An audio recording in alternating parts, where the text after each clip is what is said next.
স্বাগত দীপ্ত সংবাদে আপনাদের সাথে আছে আমি তানিয়া আফরিন। শুরুতেই জানাবো সংবাদ শিরোনাম। দেশের সবচেয়ে বড় রেল সেতুতে পরীক্ষামূলক ট্রেন চলাচল শুরু, চলবে আগামীকাল পর্যন্ত। কুমিল্লায় ট্রেনের ধাক্কায় অটোরিকশার চালক সহ 7 জনের প্রাণহানি, আহত হয়েছে আরও একজন। এবং চিন্ময়ের জামিন নাকচ, কারাগারে পাঠানোর আদেশ, অনুসারীদের আদালত প্রাঙ্গণে বিক্ষোভ।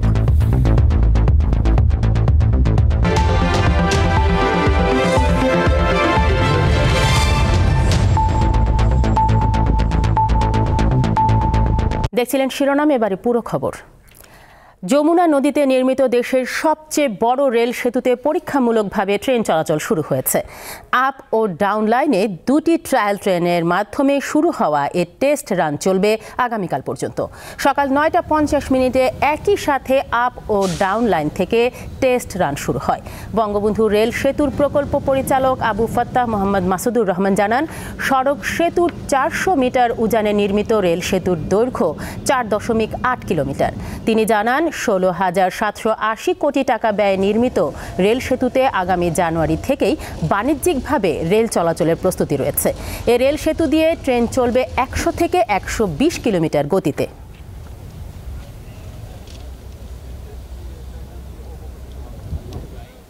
4 বছর আমরা কাজ করার পর আমরা সফলতা পেয়েছি এবং আজকে আমাদের ট্রায়াল রান চলছে। আশা করি আমাদের নেগেটিভ কিছু আসবে না, সবই পজিটিভ আসবে এবং আমাদের আশাস্বরূপ সব রেজাল্ট আমরা পাবো।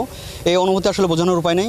আজকে টেস্ট রান হয়ে গেল, সো মেবি নেক্সট উইকে আমরা জিআইবির অ্যাপ্রুভালের জন্য অ্যাপ্লিকেশন করব। অ্যাপ্লিকেশন অলরেডি হয়ে গেছে, এখন জিআইবির এসে ইন্সপেকশন করলেই অপারেশনে চলে যাব। ট্রেন চলবে কন্টিনিউ। এখানে 2টা লাইন হয়তো একটা ট্রেন যাবে, একটা ট্রেন আসবে। সো আমাদের আর একটা ট্রেনের জন্য আর একটা ট্রেন ওয়েট করতে হবে না। তো সব মিলিয়ে ইনশাল্লাহ আমরা খুব খুশি। খুব দ্রুত জাপান বাংলাদেশ সরকারের কাছে এই ব্রিজটি হ্যান্ডওভার করে দেবে। আজকে এবং আগামীকাল 2 দিন আমরা ট্রায়াল রান করব। এরপরে আমরা যে ডাটা পাবো, ডাটাটা অ্যানালাইজ করে দেখবো কী ধরনের ডিফ্লেকশন, কী ধরনের ভাইব্রেশন আসতেছে। এর উপর ভিত্তি করে আসলে প্রসেসটা হবে, নেক্সট প্রসেস। তো আমরা আশা করতেছি ডিসেম্বরের শেষ বা জানুয়ারির মিডল দিকে আমরা হয়তো চালু করতে পারবো ফুল ইনশাল্লাহ। রেল সেতুতে টেস্ট রানের খবর জানাতে যুক্ত হচ্ছেন আমাদের সহকর্মী সিরাজুল ইসলাম। সিরাজুল, আজ থেকে পরীক্ষামূলকভাবে ট্রেন চলাচল শুরু হলো। এখন পর্যন্ত সেতু দিয়ে কতবার ট্রেন চলাচল করেছে? নতুন কোনো তথ্য আছে কি আপনার কাছে?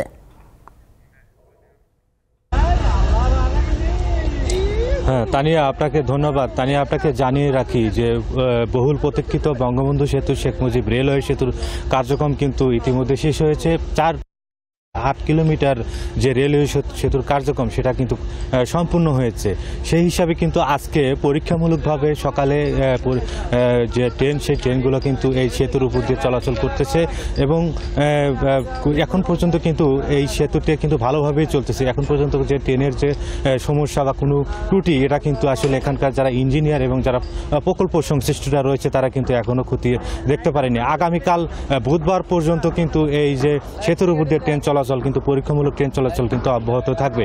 আপনাকে যে এই বঙ্গবন্ধু সেতু যখন তৈরি হয় 1998 সালে, তখন কিন্তু এই সেতু দিয়ে ট্রেন চলাচল করত এবং হঠাৎ করে 1998 সালে কিন্তু সেতুটি ক্ষতিগ্রস্ত হওয়ার পরে কিন্তু সরকার উদ্যোগ নেয় যে আসলে এখানে একটা বঙ্গবন্ধু শেখ মুজিব রেলওয়ে সেতু কার্যক্রম শুরু করার জন্য। সেই হিসাবে কিন্তু 2021 সালে কিন্তু এই সেতুর ভিত্তিপ্রস্তর স্থাপন করেন সাবেক যে প্রধানমন্ত্রী ছিলেন শেখ হাসিনা। তিনি কিন্তু উদ্বোধন করেন এবং তার পরবর্তীতে কিন্তু 16,720 কোটি টাকা ব্যয়ে এই সেতুর কার্যক্রম কিন্তু শেষ হয়েছে এবং এই সেতু এখানকার যারা সংশ্লিষ্ট কর্মকর্তা রয়েছে এবং যারা ব্যবসায়ীরা রয়েছে তারা যেটা জানিয়েছে যে এই সেতু উদ্বোধন হলে উত্তরবঙ্গে এবং দক্ষিণ অঞ্চলের যে ব্যবসা বাণিজ্য সেটা কিন্তু ব্যাপক প্রসার ঘটবে এবং ব্যবসা বাণিজ্যের যে বিপ্লব, সেই বিপ্লব কিন্তু ঘটবে। একটা বিষয় আপনাকে জানিয়ে রাখি যে বঙ্গবন্ধু সেতু, যে শেখ মুজিব যে সেতু রয়েছে, যমুনা সেতু রয়েছে, সেই সেতু দিয়ে কিন্তু আসলে মালবাহী ট্রেন চলাচল করতে পারে না, যে কারণে কিন্তু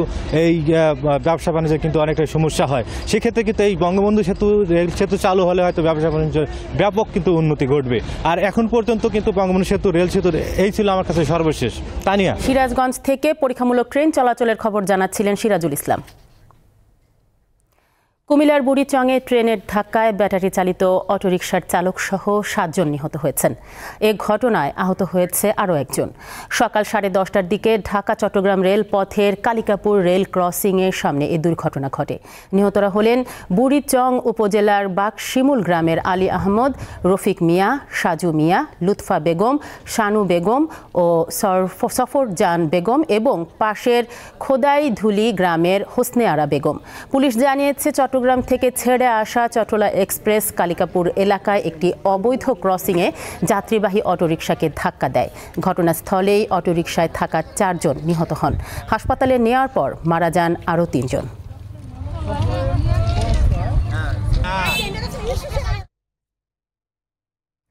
পাওনা টাকা আদায়ে নবীনগর চন্দ্রা সড়কে অবস্থান নিয়ে বিক্ষোভ করছেন পোশাক কারখানার শ্রমিকরা। এরা 4 বছর আগে বন্ধ হওয়া ঢাকা ইপিজেডের লেনি ফ্যাশন এবং লেনি অ্যাপারেলস কারখানার কর্মী। বিক্ষুব্ধ শ্রমিকরা জানিয়েছেন প্রায় 5 বছর আগে কোভিড-19-এর সময় লেনি ফ্যাশন কারখানা বন্ধ করে দেয় কর্তৃপক্ষ। 3 মাসের বকেয়া বেতন, আর্ন লিভ সার্ভিস বেনিফিটের দাবিতে এই বিক্ষোভ কর্মসূচি পালন করছেন শ্রমিকরা। শিল্প পুলিশ জানায় কর্তৃপক্ষ ও শ্রমিকদের সাথে কথা বলে বিষয়টি সমাধানের চেষ্টা করা হচ্ছে। অপ্রীতিকর ঘটনা এড়াতে আইন শৃঙ্খলা রক্ষাকারী বাহিনীর সদস্যরা প্রস্তুত রয়েছে। চাকরি করছি, আমাদের পাওনা দেনা দেওয়া হয়নি। 4 বছর ধরে আমাদের ঘোরাচ্ছে, আমাদের বারবার ডেট দিচ্ছে, বারবার ঘুরে যাচ্ছি। নেনিতে চাকরি করছি অনেক বছর, এখন নেনি বিক্রি হয়ে গেছে, এখন ব্যবসা আমাদের টাকা দিচ্ছে না। ব্যবসা চেয়ারম্যান এখানে এসে আমাদেরকে বলবে যে 30 তারিখ আপনাদেরকে টাকা দেওয়া হবে। যতক্ষণ না পর্যন্ত বলতেছে ততক্ষণ পর্যন্ত আমরা এখানে অবস্থান করতেছি। নবীনগর চন্দ্রা সড়কে আছেন আমাদের সহকর্মী এম এ হালিম, তার কাছে জানবো সবশেষ অবস্থা। হালিম, বিগত কয়েকদিন ধরেই আমরা দেখতে পাচ্ছি যে পোশাক কারখানার শ্রমিকরা অবরোধ করছেন, সড়ক অবরোধ করে রেখেছেন তাদের পাওনা দাবির জন্য। আজকে হঠাৎ করে 5 বছর আগের সেই কোভিড-19-এর বকেয়া পাওনার জন্য তারা আজকে অবরোধ করেছেন। এই মুহূর্তে কি তারা এখনো সড়কে অবস্থান করছেন? তানিয়া, আপনি যেমনটি বলছিলেন, আসলে বিগত কয়েকদিন যাবতীয় কিন্তু এই মহাসড়কের বিভিন্ন স্থানে আমরা অবরোধ করতে দেখেছি। তার মধ্যে অন্যতম হচ্ছে বেক্সিমকো ইন্ডাস্ট্রিয়াল পার্ক এবং গরিন নামে যে কারখানা, সেটি হচ্ছে যে আপনার চক্রবর্তীতে। তারপরে কিন্তু আমরা দেখতে পেয়েছি যে বেক্সিমকো ইন্ডাস্ট্রিয়াল পার্কে কিন্তু এখানে কিন্তু কিছু শ্রমিকের বেতন দেওয়ার পরপরই কিন্তু একটু শান্ত আসছিল। তবে আজকে সকালবেলা থেকে আমরা দেখতে পাচ্ছি যে এই যেটি ইপিজেডের এখানে একটি কারখানা, যেটি 4 বছর আগে বন্ধ হয়েছে, সেই 4 বছর আগের যে কারখানার বকেয়া বেতনের দাবিতে কিন্তু সকাল থেকে আজকে এই শ্রমিকরা এখানে অবস্থান নিয়েছেন এবং এখানে এই নভেম্বরের 30 তারিখে তাদের বেতন দেওয়ার কথা ছিল এবং কারখানাটি বিক্রি করেই তাদের টাকা দেওয়ার কথা ব্যবসা কর্তৃপক্ষের। তো সেই হিসেবে কিন্তু এই শ্রমিকরা জানতে পারে যে এখানে তাদের বেতন দেওয়া হচ্ছে না 30 নভেম্বর। তারপরে কিন্তু এই মহাসড়ক অবরোধ করে রেখেছে শ্রমিকরা এবং এর ফলে কিন্তু মহাসড়কে যানজটের সৃষ্টি হয়েছে এবং অনেকেই কিন্তু পায়ে হেঁটে যার যার গন্তব্যস্থলে যাচ্ছে। এবং সেই সাথে আপনাকে জানিয়ে রাখি, এই ইপিজেডে কিন্তু সারাদিনই কিন্তু মূল ফটকটি বন্ধ ছিল এবং একটু আগে এই মূল ফটকটি খুলে দেওয়া হচ্ছে এবং দেখতে পাচ্ছেন এখানে যে শ্রমিকরা রয়েছে তারা কিন্তু সবাই বের হচ্ছে এই বিভিন্ন কারখানা থেকে। মূলত এই শ্রমিকগুলো কিন্তু যারা স্বল্প দূরপাল্লা এবং দূরে যাদের বাসা, সেখানে কিন্তু তারা বাসে করে তারা যায়, যেগুলো স্টাফ বাস হিসেবে পরিচিত। সেই বাস কিন্তু আজকে এখান থেকে বের হতে দিচ্ছে না এখানে যারা অবস্থান করছেন তারা, এবং যার ফলে কিন্তু শ্রমিকরা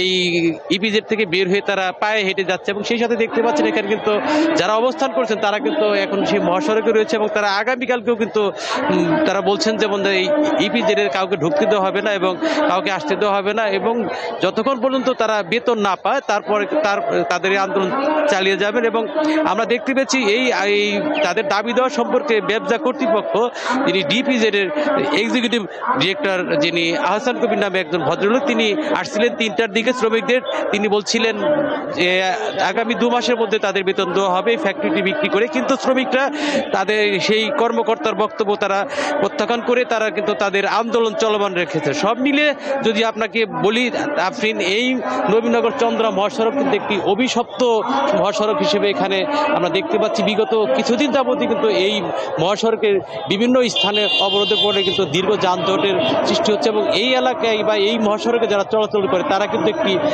ভোগান্তির মধ্যে পড়েন। তো এই ছিল আফরিন আমার কাছে সর্বশেষ। সাভার থেকে যুক্ত ছিলেন সহকর্মী এম এ হালিম। সংবিধানের ৬২ জায়গায় সংশোধনী আনার প্রস্তাব দিয়েছে বিএনপি। মঙ্গলবার সংবিধান সংস্কার কমিশনের কাছে এই প্রস্তাবনা দেয়া হয়। সংশোধন করার প্রস্তাবে রয়েছে পরপর ২ বারের বেশি প্রধানমন্ত্রী না হওয়া এবং উপপ্রধানমন্ত্রী, উপরাষ্ট্রপতি, সংসদে উচ্চকক্ষ ও গণভোটের বিধান রাখা। বিএনপির স্থায়ী কমিটির সদস্য সালাউদ্দিন আহমেদের নেতৃত্বে একটি প্রতিনিধি দল সকালে সংসদ ভবনে যান। তারা সংবিধান সংস্কার কমিশন প্রধান ডক্টর আলী রিয়াজের নেতৃত্বাধীন কমিটির সঙ্গে মতবিনিময় করেন। পরে দলটির প্রস্তাবনার বিষয়ে সাংবাদিকদের সালাউদ্দিন আহমেদ বলেন, বিএনপির প্রস্তাবনায় ব্যালেন্স অফ পাওয়ারের কথা বলা হয়েছে। এ সময় ডক্টর আলী রিয়াজ বলেন, সংবিধান সংস্কার কমিশনের পক্ষ থেকে আগামী সপ্তাহে সারা দেশে জরিপ করা হবে।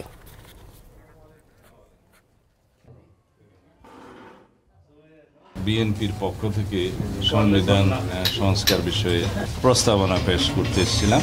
প্রস্তাবনার সংবিধানের প্রিয়াম্বলের সূচনা থেকে শুরু করে তফসিল পর্যন্ত মোট ৬২টি জায়গায় আমরা বিভিন্ন রকমের প্রস্তাব সংশোধনী সংযোজনী আমরা করেছি।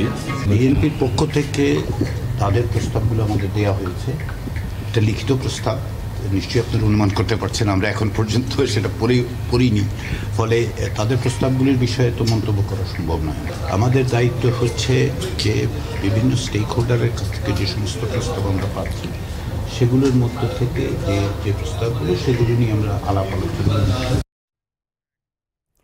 জাতীয় বিশ্ববিদ্যালয় ও জুলাই শহীদ স্মৃতি ফাউন্ডেশনের যৌথ উদ্যোগে বৈষম্য বিরোধী ছাত্র আন্দোলনে জাতীয় বিশ্ববিদ্যালয়ের অধিভুক্ত শহীদদের পরিবারকে আর্থিক অনুদান দেওয়া হয়েছে। সকালে রাজধানীর আন্তর্জাতিক মাতৃভাষা ইনস্টিটিউট মিলনায়তনে শহীদ পরিবারকে অনুদান দেওয়া হয়। এ সময় জাতীয় বিশ্ববিদ্যালয়ের ভিসি ASM আমানুল্লাহ বলেন, শিক্ষার্থীরা জীবন দিয়ে নতুন দেশ উপহার দিয়ে গেছে, এখন সময় দেশ গড়ার, তাই শিক্ষার্থীদের পড়াশোনায় মনোযোগ দেওয়ার আহ্বান জানান তিনি। শহীদ পরিবারের পাশে থাকার অঙ্গীকার করেছেন জুলাই শহীদ স্মৃতি ফাউন্ডেশনের সাধারণ সম্পাদক সার্জিস আলম। রাষ্ট্রের জন্য যদি প্রয়োজন হয় তাহলে আবারও রাজপথে নামবেন বলে জানান তিনি।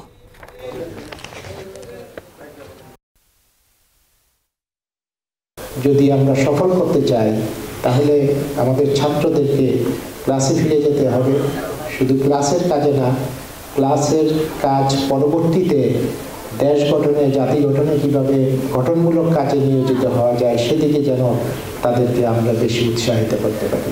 আপনাদের যে কোনো যৌক্তিক দাবি পূরণের জন্য আমাদের যদি আবারও জীবন বাজি রেখে রাজপথে দাঁড়াতে হয় ক্ষমতার পট পরিবর্তনে, আমরা যতদিন বেঁচে আছি আপনাদের যে কোনো যৌক্তিক দাবির জন্য, চাওয়া পূরণে আমরা সবসময় আমাদের জীবন দিতে প্রস্তুত থাকব।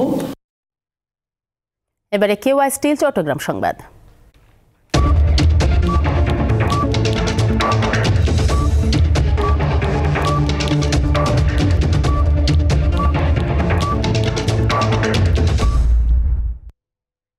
বাংলাদেশ সম্মিলিত সনাতনী জাগরণ জোটের মুখপাত্র চিন্ময় কৃষ্ণ দাস ব্রহ্মচারীর জামিন নাকচ করে কারাগারে পাঠানোর আদেশ দিয়েছে আদালত।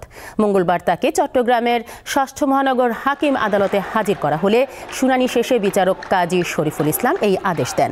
জামিন আবেদন নামঞ্জুর হওয়ায় চিন্ময় দাসের অনুসারীরা আদালত প্রাঙ্গণে বিক্ষোভ প্রদর্শন করে।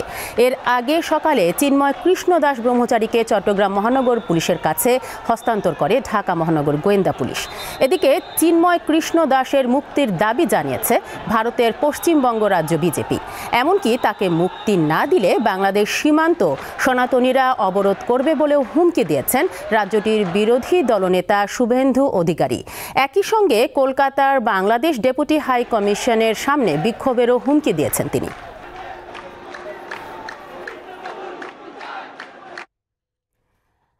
লেবাননে জাতিসংঘ শান্তি রক্ষা mission United Nations Interim Force in Lebanon ইউনিফিলে অংশ নিতে নৌবাহিনীর ৭৫ জন সদস্য চট্টগ্রাম ছেড়েছেন।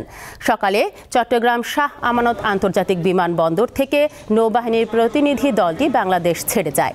শান্তি মিশনে অংশ নেয়া নৌ সদস্যরা বাংলাদেশ কন্টিনজেন্ট এর আওতায় নৌবাহিনী যুদ্ধজাহাজ সংগ্রামে যোগদান করার কথা রয়েছে।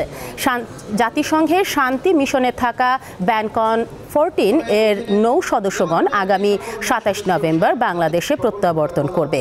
নতুন যোগ দেয়া নৌবাহিনীর সদস্যরা ব্যানকন 15 এ স্থলাভিষিক্ত হবেন। শান্তি মিশনে অংশ নেয়া নৌবাহিনীর সদস্যদের বিমানবন্দরে বিদায় জানান চট্টগ্রাম নৌ অঞ্চলের কমান্ডারের chief staff officer captain Shamsul হক।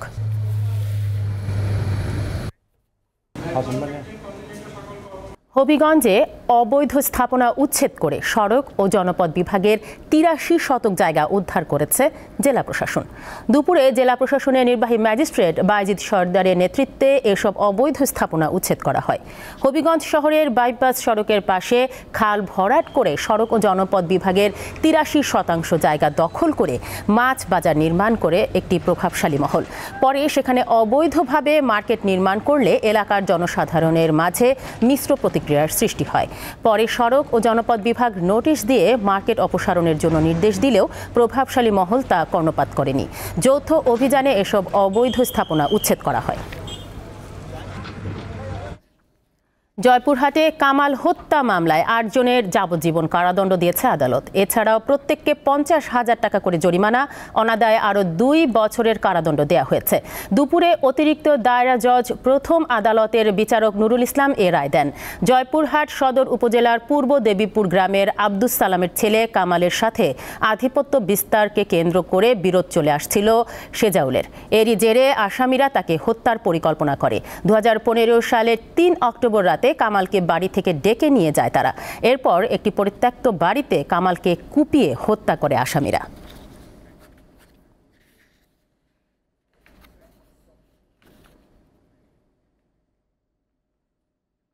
জামালপুরে বেড়েছে ঝিঙা, সিম, করলা, চিচিঙ্গা, টমেটো, ধুন্দুল, কপি, কুমড়া ও লাউ সহ বিভিন্ন সবজির চাষ। আবহাওয়া ভালো থাকায় ভালো ফলন ও দাম পাওয়ায় খুশি কৃষকরা। আবহাওয়া অনুকূলে থাকায় জামালপুরে আগাম জাতের উচ্চ ফলনশীল সবজির বেশ ভালো ফলন হয়েছে। বাজারে প্রত্যাশিত দামও পাচ্ছেন চাষিরা। কৃষকরা জানান এবছর তাপমাত্রা সহনশীল থাকায় রোগবালাই ও পোকামাকড়ের আক্রমণ তেমন হয়নি, আর সেচ কম লাগায় অল্প খরচেই সবজির উৎপাদন হয়েছে। বৃষ্টি পরে যা লাগাইছি আসলে বাম্পার ফলন হয়েছে। খেতে চাহিদা ক্ষেত থেকে নিয়ে যাইতেছে গা, চাহিদা বেশি, দামও বেশি, এই কারণে আমরা বাম্পার এখন দাম পাইছি। করলা, গুটি করলা 2700 টাকা মন বিক্রি করা যায়, আর ঝিঙ্গা 1000 টাকা মন, পটল 1200 টাকা মন আমরা বিক্রি করতেছি। এবার ফলন ভালো হয়েছে, দামও ভালো হয়েছে। 10টা 11টা পট একটা মধ্যে সমস্ত মাল বেচা কেনা হয়। এখান থেকে আমরা বিভিন্ন জায়গায় মাল কিনে পাঠাইতেছি। এই 2-3টার মধ্যে আর কি আমরা গাড়ি লুটে সাইড দিতে পারি। সাইড দিলে মনে করেন যে ঢাকার দিকে রওনা হয়। কৃষি সম্প্রসারণ অধিদপ্তরের এই কর্মকর্তা জানান কৃষকের পাশে থেকে তারা সবসময় সহযোগিতা দিয়ে আসছেন। বেগুন, টমেটো, করলা, চিচিঙ্গা, ঝিঙ্গা, মূলা বিভিন্ন সবজির আগাম উৎপাদনে কৃষকরা বেশ আগ্রহী। এই জেলা থেকে উৎপাদিত পণ্য জেলার চাহিদা মিটিয়ে ঢাকা সহ অন্যান্য জেলাতে দ্রুত সরবরাহ করে থাকে। কৃষি বিভাগের সকল স্তরের কর্মকর্তাগণ সবজি চাষিদের পাশে থেকে প্রয়োজনীয় পরামর্শ প্রদান করে যাচ্ছেন।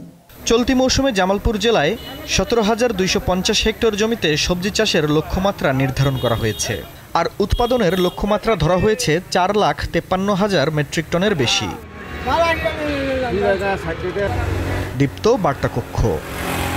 শীতের শুরুতে খেজুরের রস সংগ্রহে নওগাঁর গ্রামে গ্রামে ব্যস্ত সময় পার করছেন গাছিরা। তবে আশঙ্কাজনক হারে খেজুর গাছ কমতে থাকায় রস উৎপাদনে প্রভাব পড়তে পারে বলে জানান তারা। প্রকৃতির পালাবদলে আসছে শীত, এরই মধ্যে খেজুর গাছ কাটা শুরু করেছেন গাছিরা। নওগাঁর বিভিন্ন গ্রামে ব্যস্ত হয়ে পড়েছেন তারা। এখন হাসি দিয়ে ধরে পরিষ্কার করছি, তারপরে বাটাল দিয়ে লাগাবো। পরিষ্কার পরিচ্ছন্নতা করছি, দিনা 10 পর থেকে রস নামা শুরু হবে। গাছ প্রতি 2 কেজি করে গুড় দিয়ে। শীত মানেই খেজুরের রস ও রসের পিঠা, পুলি, গুড়, কত কি। কিন্তু জলবায়ু পরিবর্তন ও কালের বিবর্তন সহ বন বিভাগের নজরদারি না থাকায় বাংলার ঐতিহ্যবাহী খেজুর গাছ এখন বিলুপ্তির পথে। দিন দিন গাছ হারা যাচ্ছে, অল্প বয়সের গাছ লাগাচ্ছে, এই কারণেই সে গাছটা নষ্ট হয়ে যায়। আরো গাছ লাগানো উচিত, লাগালে আরো রস বেশি হবে, পিঠা আরো বেশি খাওয়া হবে। খেজুর গাছ রোপণে সবাইকে এগিয়ে আসার আহ্বান জানিয়েছে কৃষি সম্প্রসারণ অধিদপ্তর। রাস্তা পুনর্নির্মাণের কারণে রাস্তার খেজুর গাছগুলো শেষ হয়ে যাচ্ছে, আর জমির বিভিন্ন ম্যানেজমেন্টের কারণে অনেক খেজুর গাছ কৃষক কর্তন করে ফেলছে। তারপরে আমরা কৃষক পর্যায়ে পরামর্শ দিচ্ছি ফল আসার আগে একবার সার প্রদান এবং যে গাছগুলো স্বাস্থ্যবান ফিজিক্যালি, যেগুলো আসলে রস দেওয়ার উপযোগী, সেই গাছ থেকে রস সংগ্রহ করার জন্য। তিনি জানান, খেজুরের রস ও ফল দুটি বাণিজ্যিকভাবে চাহিদা দিন দিন বাড়ছে। দীপ্ত, বার্তা কক্ষ। আন্তর্জাতিক প্রসঙ্গ। লেবানন ও ইসরায়েল একটি যুদ্ধবিরতির চুক্তির খুব কাছাকাছি রয়েছে বলে জানিয়েছে যুক্তরাষ্ট্র। আন্তর্জাতিক বার্তা সংস্থা জানায় আগামী 36 ঘন্টার মধ্যে এ নিয়ে একটি চুক্তির ঘোষণা আসতে পারে।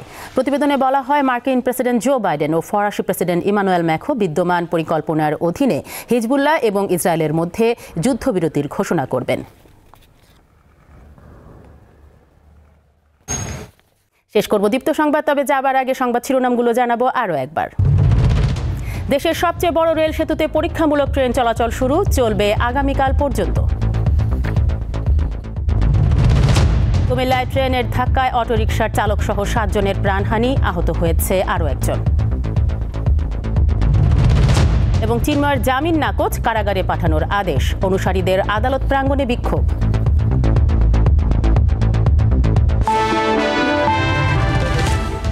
এ ছিল এখনকার মতো। আমাদের পরবর্তী সংবাদ সন্ধ্যা 6টা 50 মিনিটে। দর্শক, আরও তথ্য ও বিনোদনের খবর পেতে যুক্ত থাকুন দীপ্ত ডিজিটাল প্ল্যাটফর্মগুলোতে। ধন্যবাদ সবাইকে।